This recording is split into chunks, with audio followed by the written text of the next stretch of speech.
Hello friends, welcome back to my channel. और आज की कहानी है एक पंडित जी और उनके पुनर्जन्म की। तो बात ऐसी है, जो पंडित जी थे वो गांव में लोगों के घर में पूजा पाठ करके उससे मिली हुई दक्षिणा से अपना गुजर बसर किया करते थे। तो कुछ समय बीत जाने के बाद उन्हें ये रियलाइज हुआ कि उनके आगे पीछे तो कोई नहीं है, तो बुढ़ापे में उनकी सेवा कौन करेगा, बुढ़ापे में उनका गुजारा कैसे चलेगा। तो इसके रिगार्डिंग उन्होंने डिसाइड किया कि अब जो भी मुझे मतलब धन मिलेगा, जो भी मेरे को पास पैसा आएगा, मैं उसका कुछ हिस्सा जोड़ूंगा जो कि मेरे बुढ़ापे में मेरा सहारा बनेगा। अब ऐसा विचार करके वो अपने काम में लग गए। तो एक दिन एक गरीब, मतलब हर किसी के घर में वो पूजा पाठ करने जाते थे गांव में। तो एक दिन एक गरीब बुढ़िया थी जो कि सपनों से परेशान थी। उसने सोचा कि मैं पूजा पाठ करवा लूँ, तो उसने पंडित जी को बुलाया, पूजा पाठ करवाई। और जब दक्षिणा देने की बारी आई तो उसने बोल दिया कि बाबा, मेरे पास मतलब इतना धन नहीं है जो मैं आपको दक्षिणा दे सकूं, मैं खुद ही परेशान हूँ। लेकिन ये है कि कहते हैं बिना मतलब पंडित को दक्षिणा दिए पूजा पाठ भी नहीं लगता है। अब आपने पूजा पाठ किए तो मैं उसके बदले आपको ये बछड़ा देना चाहती हूँ, क्योंकि अभी हाल ही में मेरी गाय गुजर गई है और ये उसका बछड़ा है, और मैं इतनी मतलब सक्षम नहीं हूँ जो मैं इसको पाल सकूं, तो ये दक्षिणा के रूप में मैं आपको दे रही हूँ। अब उसने सोचा कि चलो कोई नहीं, एक से भले दो, वैसे भी तो मैं घर में अकेला रहता हूँ और ये खाएगा क्या, ये तो घास फूस ही खाएगा। ऐसा तो है नहीं कि इसके लिए मुझे कोई धन दौलत देनी पड़ेगी या मेरे से धन दौलत मांगेगा। ऐसा विचार करके उसने वो बछड़ा ले लिया। अब क्या हुआ कि वो बछड़े से उस पंडित जी का इतना ज्यादा अटैचमेंट हो गया कि मतलब हफ्ता 10 दिन बाद तो वो उसको ऐसे ट्रीट करने लग गया जैसे वो उसका बेटा है। वो अपने बेटे की तरह उस बैल को, बछड़े को पालने लगा। और वो समय देखते देखते वो बड़ा भी हो गया। वो इतना सुंदर बैल बना, इतना ताकतवर बैल बना कि पूरे गांव में क्या, आस पास के 36 गांवों में ऐसा बैल नहीं था। और उसकी मतलब चर्चा भी हर जगह होने लग गई थी कि भाई पंडित जी का बैल बड़ा ताकतवर है, भाई पंडित जी का बैल बड़ा सुंदर है, इस तरह से। अब ये बात पहुंची जमींदार के पास। उसी गांव के जमींदार को ये हो गया कि भी मेरे को तो बैल चाहिए। तो उसने पंडित जी से बोला, भी मेरे को जितने तुझे पैसे चाहिए ना, मैं तुझे पैसे दूंगा, तेरी साथ पुश्ते बैठ के खाएंगी, तू एक काम कर, मुझे ये बैल दे दे। उसने बोला, जी मैं अपना बैल नहीं दे सकता कहीं से कहीं तक भी, क्योंकि ये बैल नहीं है, ये मेरा बेटा है, मैंने इसको अपने बेटे की तरह पाला है, मिला ये मुझे दक्षिणा में था, लेकिन मैं इसके साथ रह के, ये मेरे साथ रहता है, मैं, ये मेरा बेटा है, अब मैं कोई पिता अपने बेटे का मोल नहीं लगा सकता। तो उसको नकार देता, उसको नहीं देता है। उसको इतना गुस्सा था, जाके राजा को भड़का देता। अब राजा भी ले आता, राजा भी उसको बोलता है, भाई तेरे को जितना खजाना चाहिए ले जा खजाना, लेकिन मुझे ये बैल दे दे। वो उसको भी यही बोलता है कि महाराज, आपका आदेश सर माथे पर है, लेकिन ये बैल मैं नहीं दे सकता, क्योंकि मेरे लिए, क्योंकि ये आपके लिए बैल होगा लेकिन मेरे लिए मेरा बेटा है। उसको मना कर देता है। अब राजा तो वैसे ही चढ़ा हुआ होता है, तो राजा को आ जाता है गुस्सा। तो राजा कहता है, एक काम कर, तू निकल यहाँ से, अब तेरा बैल मैं रखूंगा।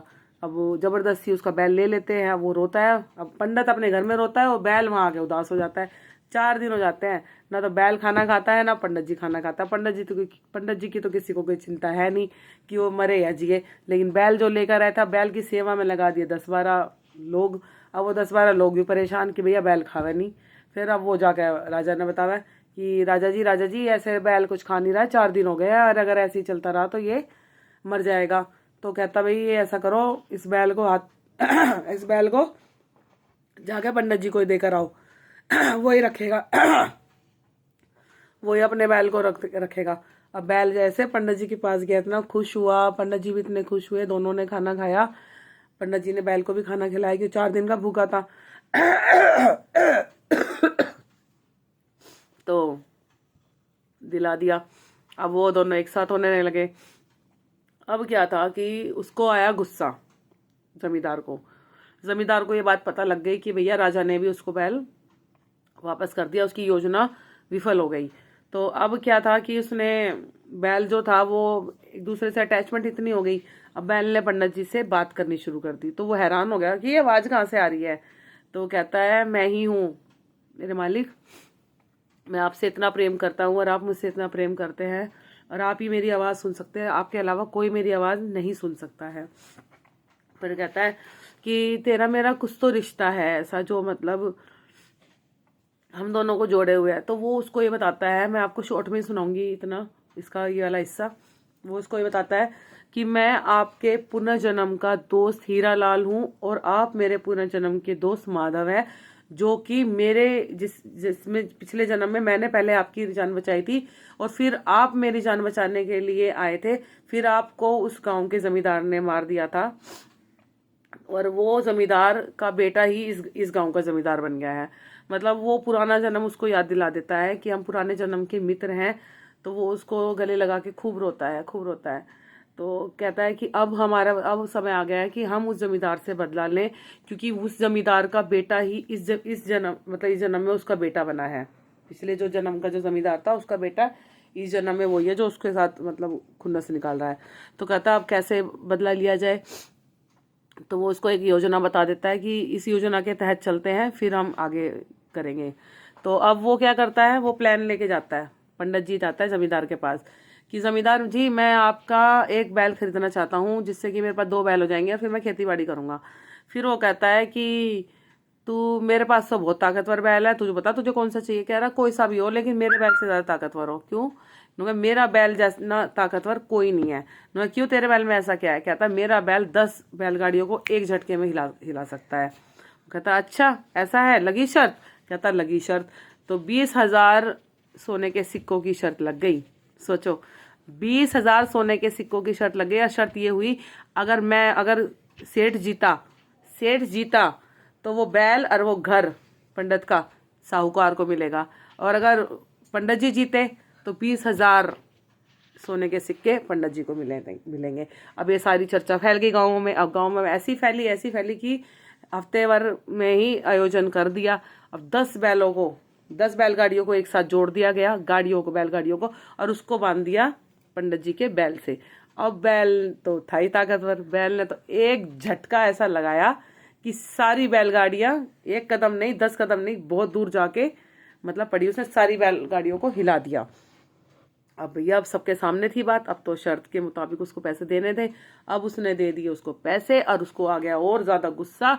उसने 5-6 लोगों को हायर करा और भैया 500 अशर्फियां देकर उसने बोल दिया भैया इसको मारो बैल को। अरे पंडित भी नहीं बचना चाहिए, बैल भी नहीं बचना चाहिए। तो पैसे के लालच में गुंडे हो गए तैयार, वो गए बैल को मारने कुटने। बैल कहाँ कुटने वाला था, बैल ने तो उनको ही पछाड़ दिया और भगा दिया। अब ये चीज हो गई। अब उसने बोला कि अब इसका पर्दाफाश करेंगे, क्योंकि इसने अपने मतलब के लिए बहुत सारे लोगों को मारकर अपने ही बगीचे में गाड़ दिया है। नुका अब ये बात हम बताएं कैसे राजा को? नुका अगर बैल कहता है अगर आप बताओगे तो बात उल्टी पड़ जाएगी कि आपको कैसे पता।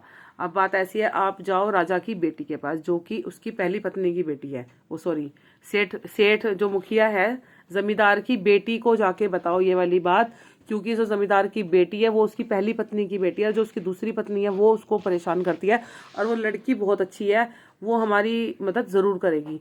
अब वो पंडित जी जाता है मौका देखकर, उस समय कोई नहीं होता, तो वो मिलता है उससे, उसको सारी चीजें बताता है। फिर वो बेटी ये कहती है कि मैं राजा के पास जाऊंगी, लेकिन अगर ये बात गलत साबित हुई तो तुम्हें सजाए मौत मिलेगी। अगर ये बात सही हुई तो मैं अपने दादा और अपने पिताजी को सजा जरूर दिलवाऊंगी, क्योंकि ये चीजें सबसे ज्यादा गलत है जो कि वो कर रहे हैं, जिसके बारे में मुझे नहीं पता था, लेकिन मुझे संदेह तो है कि कुछ ना कुछ तो गड़बड़ है घर में। तो वो फिर अब राजा के पास जाती है। अब राजा उसकी बात सुनता है। राजा उसके बगीचे में जाके खुदाई कराता है। अब खुदाई करने के बाद बहुत सारे कंकाल निकलते हैं, जिसकी वजह से पंडित सही साबित होता है। और जो राजा है, राजा का फैसला ये होता है कि भैया साहूकार जमींदार और जमींदार के बेटे को सजाए मौत मिले, और जो उसकी सौतेली माँ है उसको भी कारागार में डाला जाए, क्योंकि वो बहुत ही ज्यादा उस पर अत्याचार करती थी। अब वो लड़की रह गई अकेली। अब राजा ने क्या किया कि उस लड़की का विवाह कर दिया अपने बेटे विक्रम के साथ। और जो पंडित जी था और उनका बैल था, पंडित जी और उसके बैल को राजा ने सम्मानित किया बहुत सारा धन देकर, और उसको पूरा गांव ही सौंप दिया कि तू पूरा गांव ले, तू संभाल इसको और तू बढ़िया से रह। तो क्योंकि एक क्रूर जमींदार से मतलब छुटकारा मिला पूरे गांव को, क्योंकि वो पूरे गांव की जमीन हड़पा हुआ था, सब लोगों पे अत्याचार करता था। वो जो भी चीज उसको पसंद आती थी वो उसको अपने पास जबरदस्ती हथिया लेता था। तो आज की कहानी तो वैसे बहुत ज्यादा लेंदी थी, बट मैंने उसको शॉर्ट में सुना दिया है। तो आई होप आपको मेरी कहानी बहुत अच्छी लगी हो, and thank you so much की watching my thoughts and my videos. जय श्री राम।